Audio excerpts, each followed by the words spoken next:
Alright, tonight I just want to talk. This isn't a rant, it's not a hit piece, it's not this group versus that group. It's something I've been noticing for a long time. And judging by the comments, a lot of you have been feeling it too. Something is fundamentally off, and it goes deeper than any single issue. People keep arguing about symptoms, cost of living, dating, nightlife dying, work culture, welfare, generational conflict. But those are all branches. They are not the root. The root is that the social contract is broken. And when I say social contract, I don't mean some academic theory. I mean the unspoken agreement that made life feel coherent. The deal nobody signed, but everybody understood. The deal was simple. You show up, you try. You play by the rules, you contribute. You don't deliberately sabotage yourself. And in return, you get a life that makes sense. Not luxury, not fame, not a mansion, just stability, dignity, a future you can roughly plan. That deal used to exist. It wasn't perfect, but it worked well enough that people believed in it. That belief is gone. And what replaces belief isn't rebellion, it's disengagement. People keep asking why everyone feels tired, unmotivated, bitter, or numb. Why people don't go out as much. Why dating feels dead. Why nobody wants to go the extra mile at work.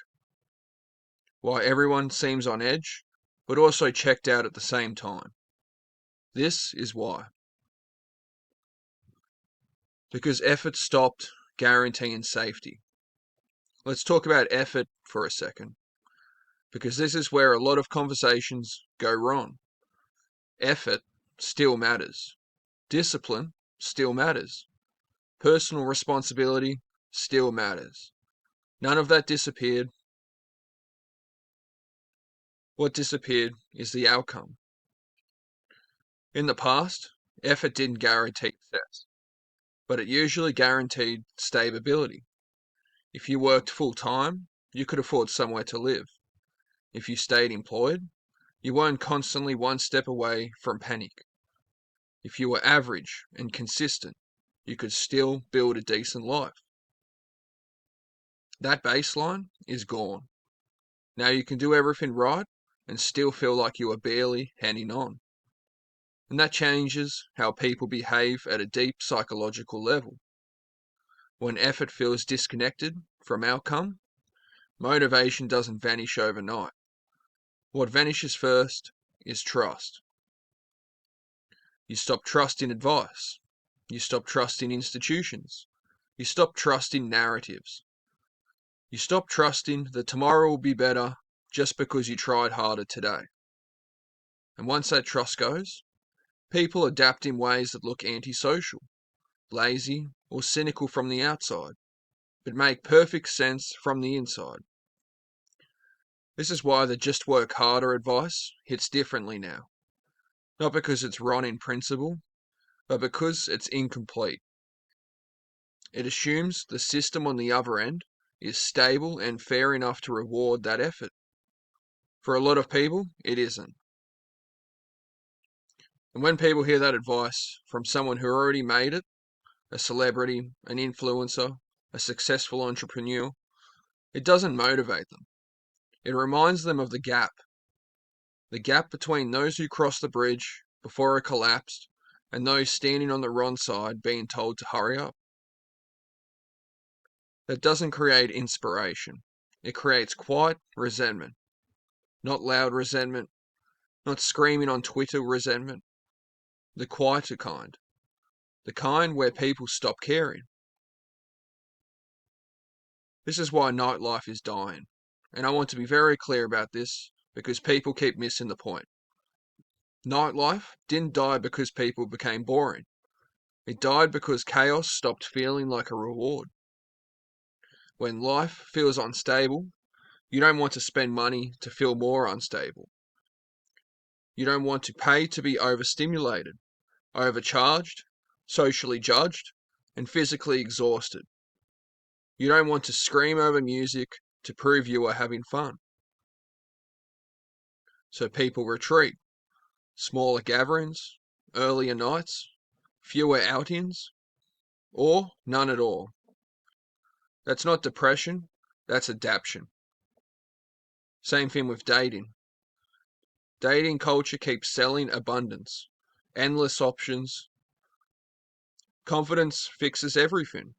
Meanwhile, real people experience ghosting, burnout, rejection, and emotional fatigue. When the story says opportunity is everywhere, but lived experience says connection is rare, people don't lose faith in dating, they lose faith in the story. And when people stop believing the story, they stop participating fully. You see the same pattern at work.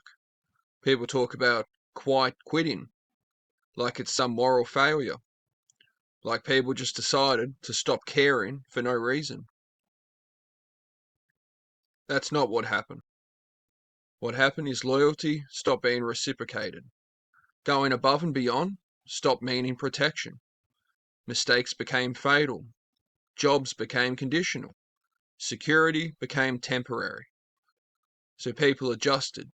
They did what the system taught them to do, protect themselves. They stopped over-investing emotionally in structures that wouldn't protect them in return. From the outside, that looks like laziness. From the inside, it feels like self-preservation. And this is where generational tension comes in, because a lot of older attitudes are based on a world where the social contract was actually working. Not perfectly, but enough to justify believing in it. So when younger people push back, question work culture, or demand safety nets, it gets framed as entitlement.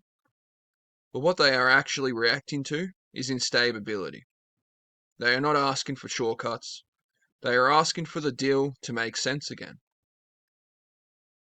And when that gets dismissed, something breaks internally. You stop trusting people who tell you everything is fine when it clearly isn't. You stop respecting narratives that don't match reality. You stop caring about institutions that feel indifferent to your survival. That's when people start checking out. Not dramatically, quietly.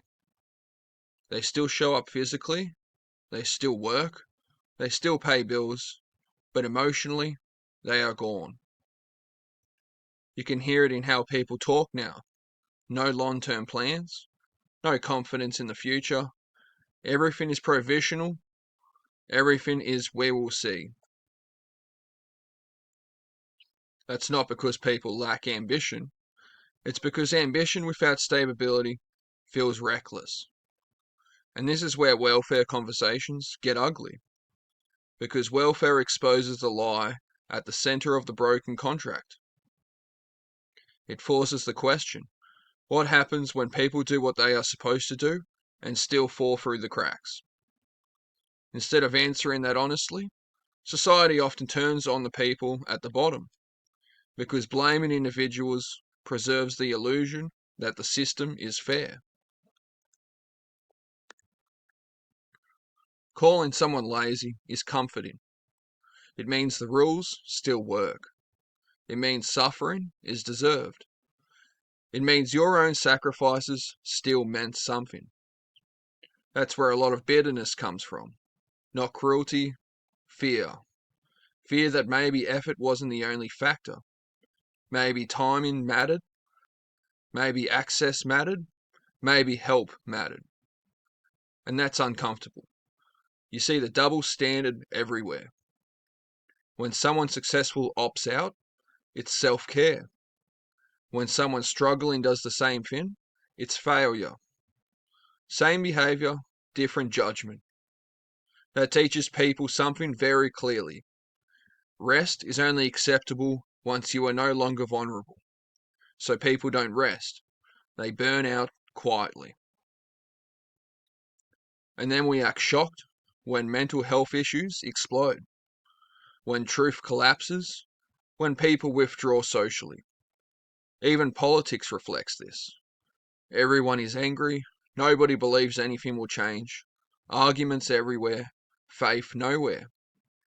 And that's what a broken social contract looks like. Loud frustration on the surface, quiet resignation underneath. And I want to stress this. This isn't about saying everything is doomed. It's about naming reality honestly. Because you cannot rebuild trust by pretending nothing changed.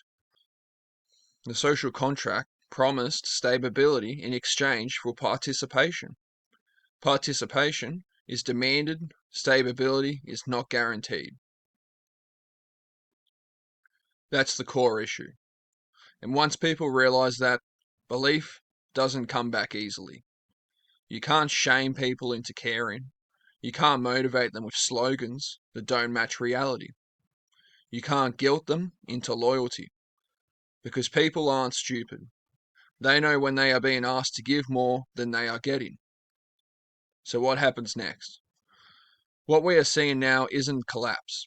It's withdrawal. People shrink in their worlds, choosing peace over status, control over chaos, fewer connections, fewer risks, fewer illusions. That scares institutions more than anger ever could. Angry people still believe enough to fight. Disengaged people just stop showing up emotionally. That's where we are. So if you felt tired in a way rest doesn't fix, if you've stepped back from things that used to feel meaningful, if you felt like you were doing everything right but still falling behind, you are not broken. You are responding rationally to a system that quietly changed the rules. And the first step to fixing that isn't blaming each other. It's admitting the contract is broken. I want to hear from you. Drop it in the chat. Where did you feel it break? Work? Dating? Money? Family expectations? Social life? Because I don't think people are failing the system. I think the system stopped holding up to its end of the deal.